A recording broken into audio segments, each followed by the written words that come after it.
He also very recently published a book, which I recommend that you check out. It's called Digital Humanitarians, and there's a big picture of it right here. Patrick's also a very good friend, and he is a personal friend. He has pushed my thinking when it comes to technology for social good in general for years now. He is also a very good friend of Build Peace because he encouraged us to put on an event. He said, don't be afraid of it. I did it with crisis mappers and I didn't know what I was doing, or something to that effect. And it seemed to work. So we thought maybe we could do the same for peace building and technology. So very many thanks to Patrick, not just for being here with us, but also for all his support over the years.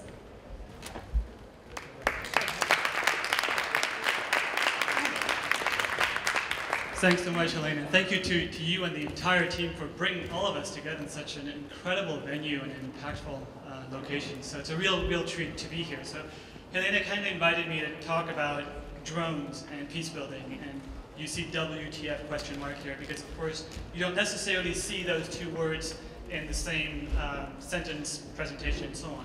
I've been asked to share our experience from the humanitarian side, and the hope here, I think Helena and I really hope that this will help catalyze a conversation amongst your community, amongst the peace building community, about how you might be able to leverage this new technology to change behaviors and to empower and to have impact. I'm really excited to catalyze that conversation, and I'd love to be a part of that and help you in any way that I can, taking this technology and using it for the better good. So with that, I'll start with this famous painting by a Belgian surrealist artist. Ceci n'est pas une pipe. And in many respects, ceci n'est pas un drone. At least not what we think of when we hear the word drone on television, right? We tend to think about big flying killing robots, I think, that cost $1 million. Well, this is a quadcopter, it's a drone that was built in Ghana just last month, hacked together with spare parts, you see some styrofoam and lots of rubber bands, for an ICT for development project. And they don't cost $1 million. A friend of mine put this together for $60. This is a fixed wing UAV, a fixed wing drone, 60 bucks. I was in Singapore earlier this week and I was struck by what I saw at one of the duty-free shops at the airport. This technology is going mainstream. Whether we like it or not, it's becoming mainstream. You can find it all around the world, from Ghana to Singapore, even to the forests of Guyana, the beautiful rainforests of Guyana, which unfortunately are under threat from illegal deforestation and mining.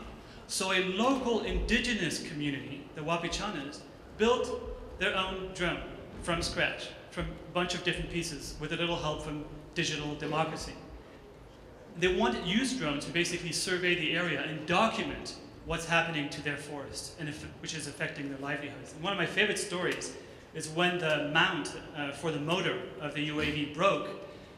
They couldn't just go down to a hardware shop down the street. They're basically in the rainforest. So what they did is they looked around their village and they found an old piece of a beer crate that they used to fasten the new mount for the drone, for the UAV. And I love this story because that's when it becomes, when the technology is no longer as mysterious, as foreign, as external, but something that they own, they can hack, they can mold, and use to their advantage. And all of us in the UAVs or drones for good space are learning by doing. This is a new area, so I wanted to share with you how they've been learning by doing as well.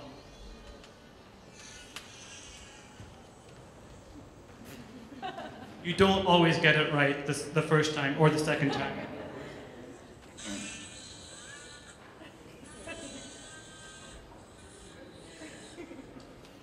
And that's part of innovation in the humanitarian or in the peace building space, right? You iterate, you try, you fail forward, you fail faster. Moving to the Philippines after Typhoon Haiyan in 2013, we had some colleagues who worked directly with local universities. And this is where this idea of empowerment comes in, right? Not just parachuting in with your technology and flying and getting the images for disaster damage assessments, but actually building capacity locally so folks can use this technology there. If you're not familiar with UAVs and drones and what the latest is, they are flying robots. I use that term deliberately. They're increasingly flown autonomously. So what you do is you pre-program the path of a UAV and it does the rest. And in fact, it's kind of boring after a while, to be perfectly honest, because you just throw it up in the air and then you have to wait until it basically does its thing. And you can monitor it in real time to see what it's doing in real time. This is, back in the Philippines, what I showed you before was a flight path for Tacloban, one of the hardest hit areas of the Philippines. And then what you do is, yes, this is really advanced kind of technology, but then what do you do with it? Well, it's not, you just don't land the UAV and that's the end of the story, right? You take the images, you stitch them together, and you create these kinds of maps, bringing them back to the local communities. This is a great example of how you do that. What my colleagues at Drone Adventures did is they printed, at the end of every day, they printed their maps from this high-resolution aerial imagery on rollable waterproof banners, which are far more durable than paper posters, bring them back to the local communities and engaging and asking the local community to basically annotate the maps with pen and paper and so on. So it creates an ownership, again, with local empowerment and local participation, which I understand is also really important in the peace-building sense. I'm just going to throw a whole bunch of different examples that are going to look completely random, but hopefully still entertaining.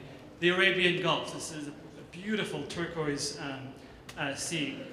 Part of a project that I've been spearheading. This is just from last week, so you're the first to hear about this, in Doha. Looking for dugongs, they're sea mammals or sea cows, for marine biology to protect them. So what we did is, to help the biologists, marine biologists do this, is we used this fixed-wing UAV in Qatar, because the last time that an aerial survey of the dugong population was done was in 1985. This is just off the coast, and the reason I'm sharing that is I want to show you some of the technology that's already available. So we jump back into the car. This is the part where it's kind of boring and you just wait because it's like 33 degrees Celsius and it's not even 10 o'clock in the morning. But you see here on the left you've got an antenna, it's a directional antenna. This gives you real-time view of what the UAV is seeing, what the drone is seeing, the forward-facing camera. So you're not just waiting for pictures to come back after the UAV lands. You can actually see what the UAV is seeing at the same time. And this particular drone has two cameras, a forward-facing camera that you're seeing here. There's quite a lot of static. And also the downward-facing camera, which allows you to take the pictures while it's flying, what you're looking for. Then, half an hour later, the UAV comes back, hopefully, and automatically just circles above your head until you take over the controls and you land it manually. This was one of the hundreds of pictures that we captured and we shared with university in Doha, as well as the marine biologists, because they're looking for the dugongs here. They're fairly large mammals, and in the shallow waters of Qatar, they're easier to spot. So giving you a sense that we're not just talking about UAVs in the humanitarian space, but really drones for good in general. In Haiti, we often think about New York when you hear the word Hurricane Sandy. At least Americans think about New York when they hear about Hurricane Sandy in 2012. Well, the fact of the matter is Hurricane Sandy went right through Haiti on its way to New York. Nobody really thinks about that or talks about it. But what happened right after Hurricane Sandy went through Haiti is a local team of Haitians flew their own UAVs to carry out a disaster damage assessment, to identify buildings that have been destroyed, to identify flooded areas, to identify areas of standing water, because those are ripe for mosquitoes, and so on. So this is a local community that's been empowered to basically fly and operate their own UAVs independently. And they're the ones that, who provide the resulting imagery to the international humanitarian community, to the government, and so on. And these pilots all come from an area of Port-au-Prince called Cité Soleil. And Cité Soleil is a so-called red zone designated by the UN. It's a no-go area because it's a so-called slum and it's too dangerous. Well, the best pilots of the Caribbean come from this red zone. So UAVs can bring communities together, just like, and we talked about this 10 years ago with mobile phones. Mobile phones can bring communities together, can empower, can lead to behavior change with SMS reminders and so on. There's no reason why this can't also be the case with respect to UAVs as well.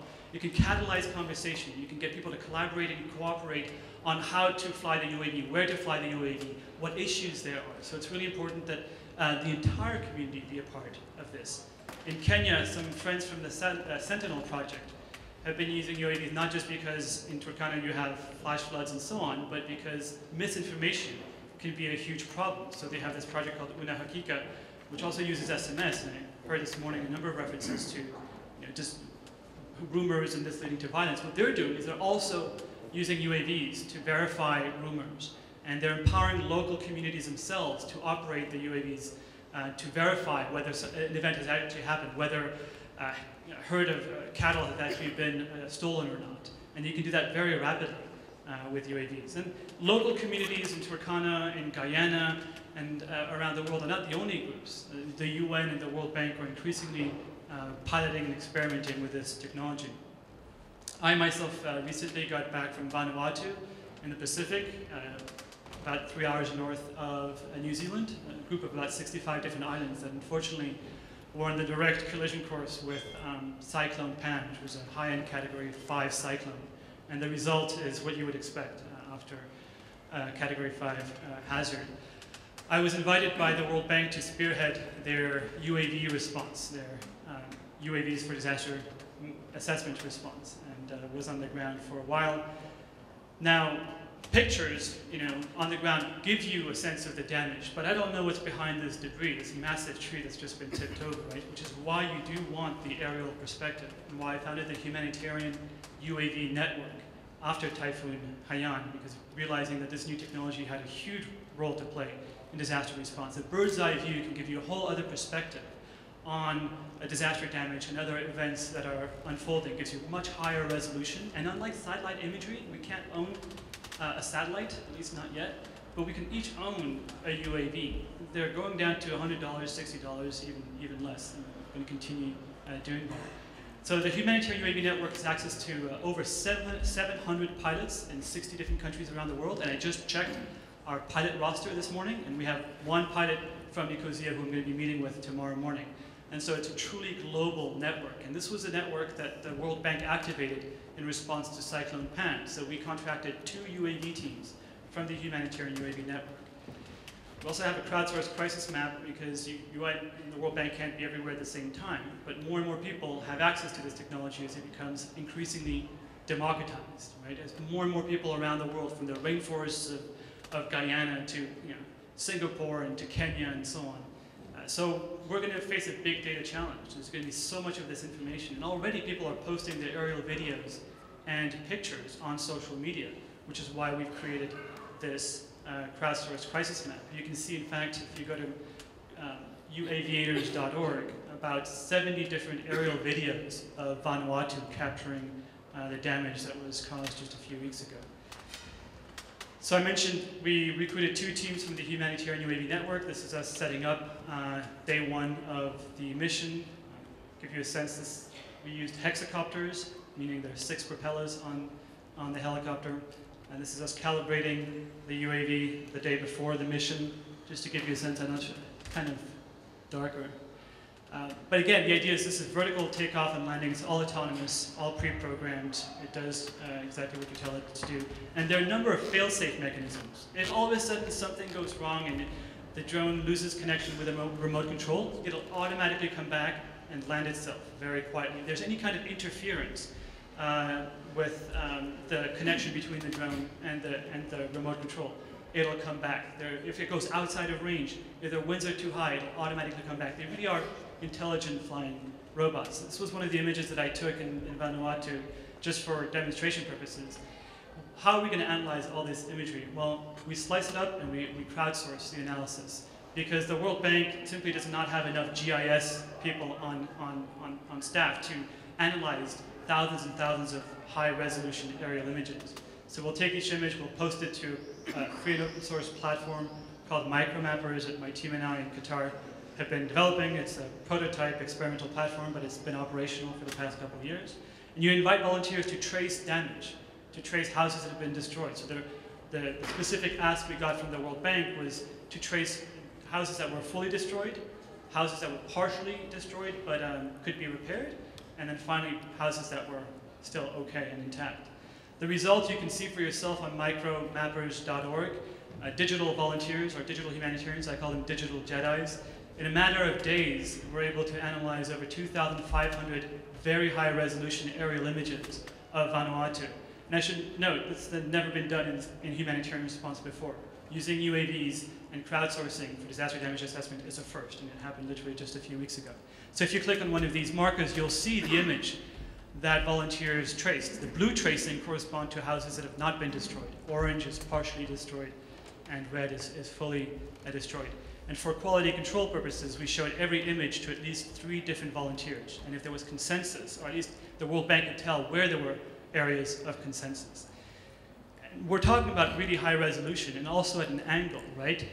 The satellite imagery will not give you that kind of angle approach, which is really important for disaster response if you want to look at damage. A bird's eye view looking down can hide a lot of the damage. And it really is high resolution.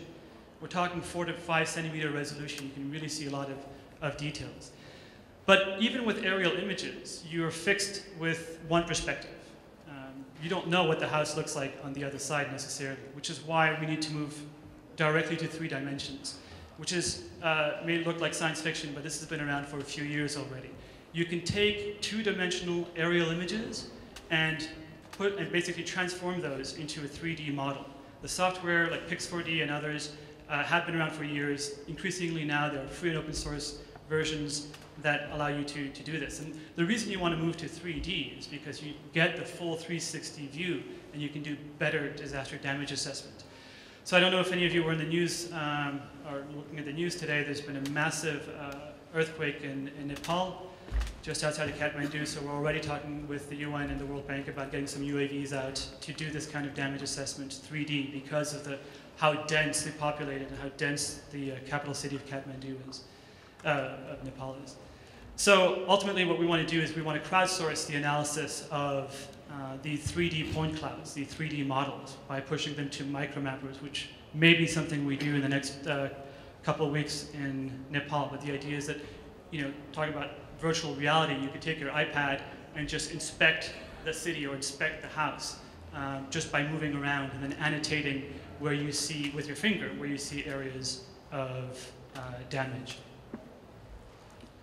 So that's one of the use cases for disaster response in terms of the use of UAVs. But UAVs can do a lot more than just snap pictures and snap high-resolution aerial videos.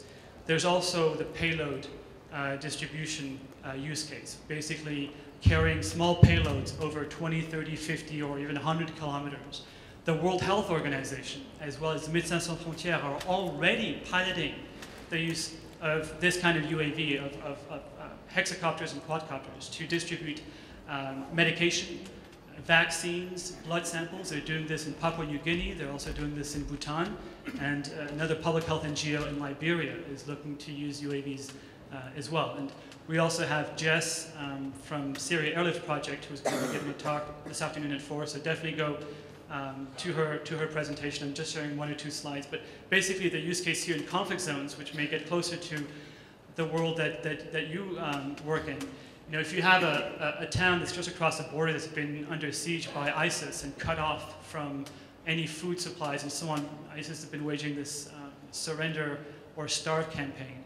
Well, I mean, if you're on the Turkish side of the border, you could potentially fly UAVs across and drop medical equipment and food and so on. That's exactly what the awesome team at the Syria Airlift Project are doing. And because you're talking about conflict zones, the conversation I had with Sanjana back in 2005, what happens if people start shooting down the UAVs? Well, what Syria Airlift is doing is taking a swarming approach, getting dozens of different UAVs with semi-random flight path to deliver the same good. Now, you may think to yourself, well, what is 1 or 2 or even a dozen UAVs going to do? The best way to think about payload distribution use case is to think about an aerial conveyor belt. That's ultimately what this use case is about. It's about having 20, 40, 50 UAVs 24/7 distributing goods, resources, and so on. And you can really deliver hundreds and hundreds of kilos worth of materials. Another group called MatterNet is a group that's been working with the World Health Organization and Médecins Sans Frontières. This is with MSF in Papua New Guinea. Why would you want to use UAVs in this context? Well, when the rainy seasons hit, it can take you 4 hours to get from point A to point B. And with a UAV, it takes 45 minutes. And so you do the math, especially from a public health perspective, where time is a luxury that public health experts do not have, or humanitarians for that matter. So you want to fly above all that and not be restricted by the difficult transportation infrastructure. And this is, again, specifically delivering vaccines and so on. So there are a number of groups. You might have heard of Google Project Wing. Amazon's getting on the action. DHL is already delivering mail in northern Germany via UAV. Switzerland is about to start doing this summer as well with Matternet. And so there are different types of UAVs that do this. This is an example of a hybrid UAV. It's both a fixed wing as well as a rotary wing, meaning it can take off and land vertically, but then it can fly far further than a quadcopter and so on. So that's one of the use cases. Another, which the American Red Cross has highlighted as the most important new technology application for disaster response, is communication services. What do you do when cell phone towers go down during a major disaster, an earthquake, a typhoon, or a cyclone, or for that matter, a government or an armed group decides to knock down a few cell phone towers and you no longer have any kind of cell phone coverage, 3G, 4G, let alone internet? Well, this was just in The Economist this week. Google, Facebook, and others are pouring in millions of dollars into this new use case to basically connect people who are not connected to the web. This is not going to go away. Think about this as basically aerial cell phone towers. You have actually mobile network operators in the Philippines who've been thinking about how do they provide communication when their cell phone towers go down during disasters. So I imagine there could be an interesting application within the context of peace building as well, to circumvent any kind of information blockade imposed by state or non-state owned groups. This is just a couple examples of Google and Facebook. Facebook has actually recently bought a company that, a UAV company that also has solar panels on the wings in order to allow the UAVs to fly from 12, 24 hours plus. So, you know, UAVs and drones, this technology is not static. It's becoming better, faster, safer every day, right? It's not immune to Moore's law. We've hardly seen and scratched the surface. We're going to see UAVs very soon being able to spend days, if not weeks, completely airborne. This is also very scary. Now, on the peace building side, this is really where you know, I'm on very thin territory. This is not my area of expertise, but again, I'm really excited that I've had the opportunity to share with you some of what's happening literally over just in the past few weeks in the humanitarian space, the state of the art in using this new technology for humanitarian purposes. And I'm really very, very interested in speaking with as many of you who want to talk about this, how you can use this technology in the work that you do. And there are huge, huge challenges, don't get me wrong. Not even, forget even conflict zones, but also challenges of informed consent, ethics, data privacy, and so on. This is an area that Helena and I have been exploring from the perspective of peacekeeping, looking at the work that the Department of Peacekeeping Operations have been doing using drones for surveillance primarily in the DRC. And that really brings up a lot of huge challenges. So if you're interested in learning more about the peacekeeping side, we have a way too long paper that basically captures our thinking on this space. But let me just share a few ideas, right?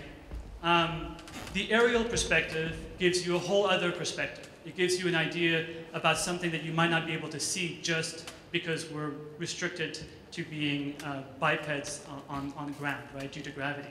But they can give you a completely different perspective on things. I was recently in touch with a group in Belfast who were saying, and this is a picture, aerial picture of Belfast, but who were saying, you know, it would be amazing if we could get UAVs and get some aerial pictures to show just how divided, how all the walls that have been put up over the years, to give people a sense of just how crazy the situation is. And I thought that was a fantastic idea of potential peace building, where you perhaps change people's way of seeing, right? Literally changing people's way of seeing from just looking in front to just looking down at the world. We saw more and more, and we're going to see this happening even more in the future, the use of UAVs in protests to document protest actions, to document police harassment against nonviolent protesters. This was in Hong Kong. And another reason you want to be able to use UAVs is to demonstrate just how big of a movement anti-government protests are, right? Because what governments tend to do is they try and downplay the number of people who've actually participated in social movements. Say, no, there were only 100 people in the square in Kremlin. But if you have an aerial image and aerial videos that show you've got a few thousand, all of a sudden you're countering that narrative with either factual evidence. And a colleague of mine in Budapest is now developing algorithms to automatically estimate population numbers in aerial videos and aerial pictures as well, which can potentially help again with countering that narration. We've heard about art quite a bit, which is wonderful. Art has a huge role to play in peace building. A lot of people are experimenting with UAVs and art as well. This is outside London. You basically put LED lights on UAVs and you have incredible night shows that you can do. You could do skywriting, which is one tactic in civil resistance as well. What about graffiti as well? That had very powerful political art in peace building. Well, now you can even do it, with a UAV, and annoy a lot of people that way, which I think is part of what you do in civil resistance, is annoy people. In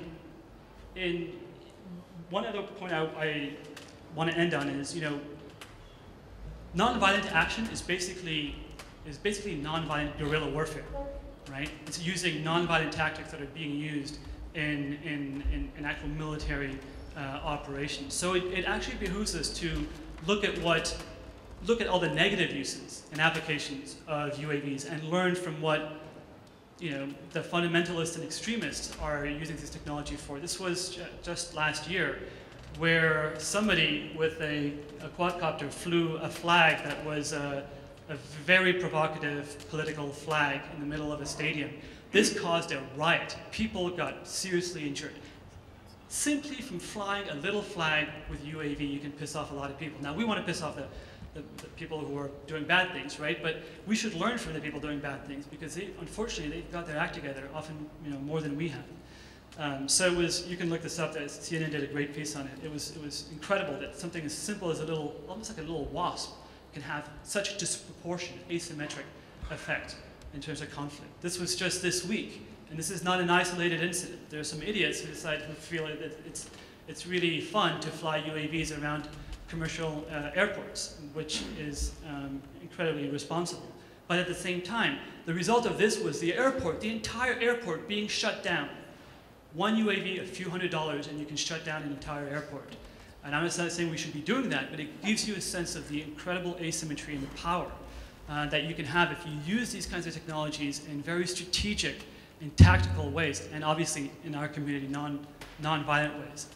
Also, this week, somebody decided to land a UAV with a big sign, a radioactive symbol on the UAV on top of the roof of the PM's office in Japan. And that also just caused havoc. Security mobilized, everything was shut down. Again, a little wasp can have such a huge effect. And of course, as perhaps some of you we start seeing examples of UAV use in peace building, just like the government and repressive regimes have fought back with social media, with mobile technology, with the internet and so on, they're obviously going to fight back as well. We're going to see counter technology being developed to jam UAVs, to basically paralyze UAVs, to shoot them out of the sky in ways that are far easier. And it doesn't take that much to do counter technology. Here's what one person did to a drone a couple of weeks ago as it was flying across a zoo, right? A little stick, aim right, and there goes your UAV, right? Now that's good in the sense that you can do that to the UAVs being used by repressive regimes and so on, but they can also do that to you as well. So that's my story. I deliberately wanted to keep this short because I'm more interested in hearing from you and ideas as well as difficult questions. We certainly don't have most of the answers. There's a lot of learning by doing in the UAV space, and the technology, I mean, is just ridiculous. Literally every day I hear about a new company, a new piece of software, a new camera, a new sensor that's being developed for UAVs. It is one of the fastest growing technologies, disruptive technologies that I've come across in a while. So thanks again for having me, and I'd love to continue the conversation.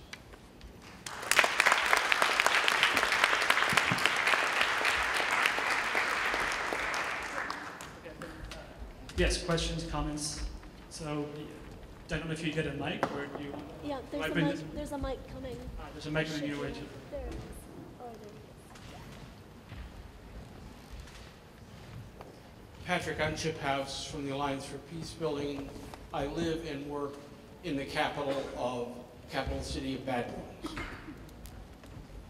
And if you talk to the peacebuilding community in the States, you say the word drone and they move to the next country to avoid you. How, given your experience, how do you overcome the equation in people's heads, drones equals killing people, and to the point of drone equals technology tool you can use for pretty much any purpose? And we have not succeeded at doing that, so any advice would be delightful. Behavior change, right, or attitude change. I think Mark put it really well this morning on the panel. It's not just about technology good, technology bad.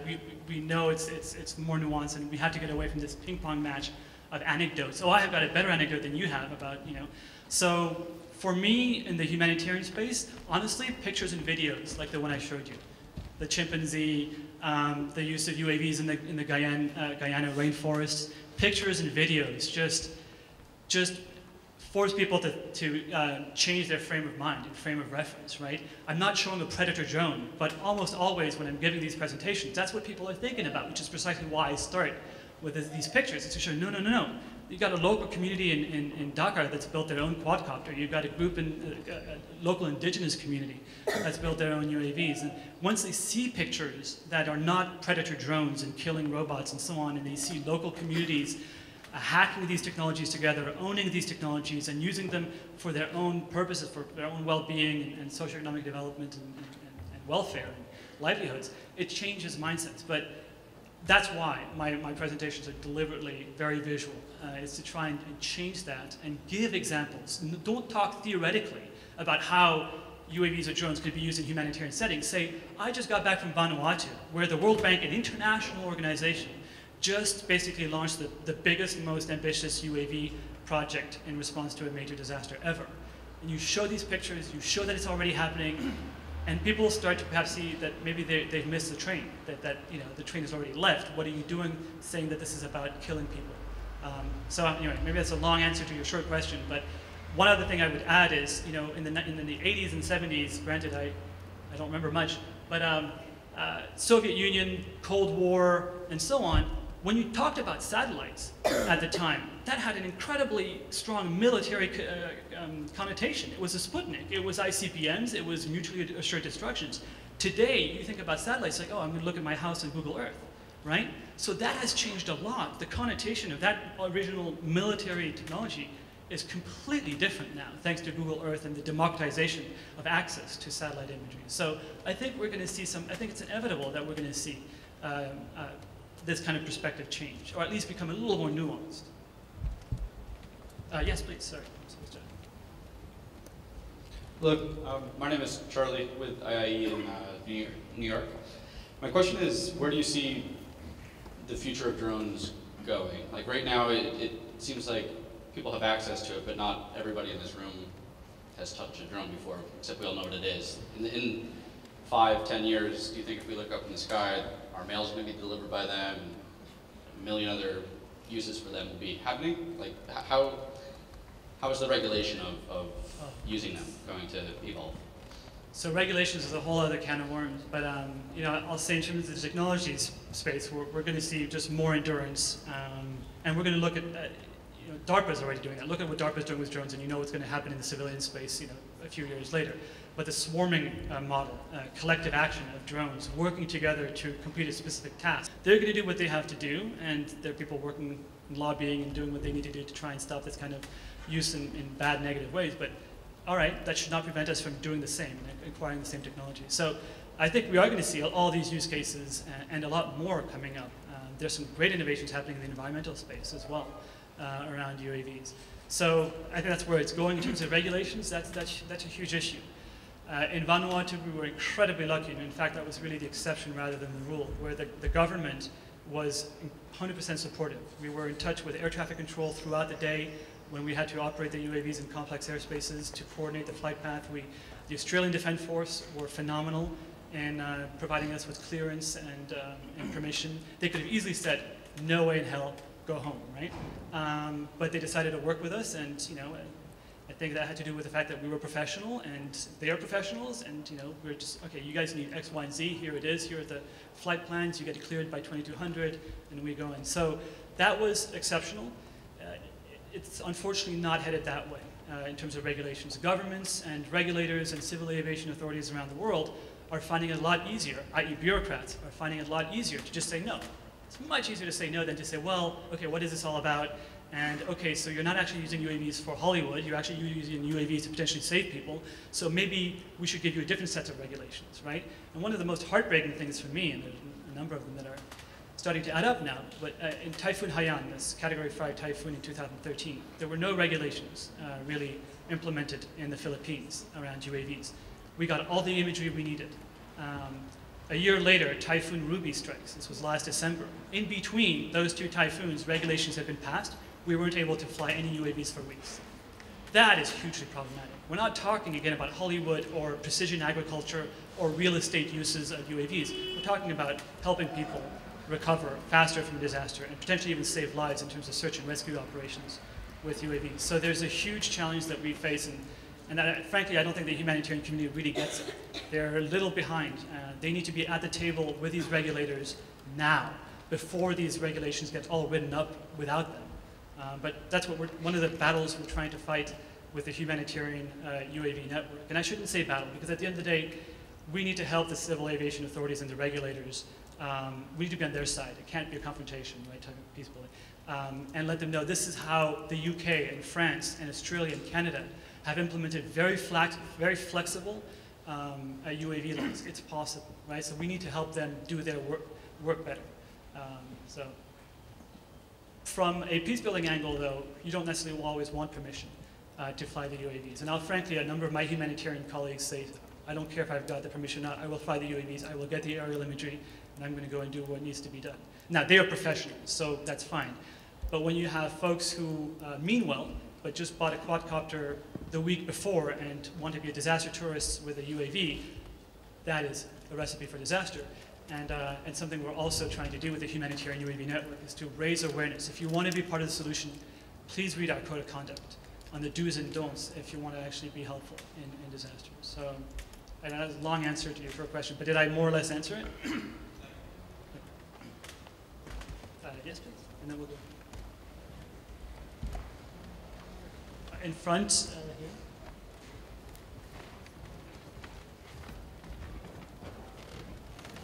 Hi, I'm Cindy Chungong from Search for Common Ground. Thank you for your presentation. It was really fascinating. It reminded me, I saw a story a while back about in the US, a guy from Florida landed a drone on the Capitol lawn to protest against financing in politics. But then all the news stories afterwards was the security issue. Oh, how could someone land a drone right in the heart of DC's security center, all of this? And very few people actually talked about the message that he was trying to spread. So maybe my question is more relevant to peace building than to humanitarian work, but have you noticed any danger or trend maybe that because it's moving so fast and everyone wants to get in on it, that people are maybe focusing too much on the tool, on the vehicle, rather than on the messages that they're trying to spread, and that these debates risk getting diverted into these questions of how can we use this tool, who's allowed to fly, et cetera, and we lose sight of these messages of civic engagement and peace building that we're trying to transmit. Thank you, that's a great question. I think you're spot on, and I think it's not unique to UAVs or drones. I think we've seen this with a number of different technologies where there's a lot of excitement on the technology itself and very technology-centric thinking. And that's because I think people are new to the technology, so they're trying to understand it better, and they're focusing on the technology itself rather than the application. Clay Shirky had this great quote in a book where new technology has an impact once it becomes boring. And we're not at the boring stage yet with the UAVs. It's still very new and it's shiny and it's a lot of hype around it. So unfortunately, I think that gets lost. Now in the humanitarian community, we're starting to now show some data points. The use of UAVs in Typhoon Haiyan, in Haiti, in Vanuatu, and probably now in Nepal. That's not just the message. We're capturing the imagery, we're doing disaster damage assessment. It is becoming another data collection tool for operational response. I think the concern you express is definitely should be a concern within this peacebuilding community, but you are the folks who can change that. You're the folks who can say, right, this is just a means to an end. The UAV is not the end itself, right? What is our message? What do we want to accomplish? What's the strategy? What are our tactics? And focus on that, and then identify which technology is best to carry out that particular mission, right? And it may not be. Most of the time, it may not be UAVs, and that's obviously okay, right? It may be a different technology. Often, UAVs will definitely not be the most appropriate technology. And while I'm excited myself about the use of the technology, I hope that I've made that perfectly clear. I'm not a techno-determinist-centric person. You use the technology that makes the most sense at your disposal. But yeah, I think that's an issue that we're going to have to navigate very carefully. We had, yes? One more question. One more question. We had Mark Nelson, Stanford Peace Innovation Lab. Patrick, you raised the very good issue of some of the very difficult ethical issues around this. I wanted to ask you, what are the best practices that you have currently seen for ethical approaches? And then a meta question about, do you see any design principles for how to design good ethical approaches? how to design what, sorry? Good ethical approaches. Wow, that's not... So this is one area that we're going to be focusing on in July. We've got a 3-day policy forum on humanitarian UAVs supported by the Rockefeller Foundation, and ethics is going to be one of the core areas that we look at. And this is something that Helena and I did with our peacekeeping, UAV peacekeeping paper, is actually start to suggest what some of these guidelines might look like, realizing full well that this is up for discussion rather than saying, you know, this is what it should be. But at the end of the day, for me, it goes back to participatory GIS, or participatory mapping, which has been around for decades. And they've got a set of best practices and guidelines on how do you do this with local communities, right? This is nothing new, this idea of community ownership, community empowerment, community participation. What's changed here is it's a new technology, but that doesn't mean all the guidelines and the ethical issues go out the window. No, they're equally important in this particular space. So I'd invite you to look at our code of conduct on the UAV Leaders website, and to please add to it. It's deliberately a Google Doc, because this is a new space and we need everybody, we need the whole village here to help out. But one of the core areas, just in terms of ethics and guidelines, is informed consent.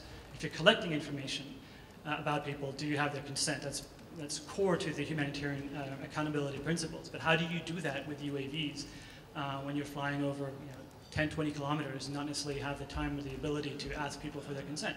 I think there are solutions there that we can already find from the ICRC, the International Community of the Red Cross, their data protection protocols. It's just a matter of extending it. We don't need to reinvent the circle. Take the existing, very well thought through protocols that exist for a very good reason, and let's basically extend them to this new space. But I would say there are more questions than answers in this as well. So we need this community to be engaged in helping define what those ethical guidelines should be, especially in conflict zones, right? Thank you.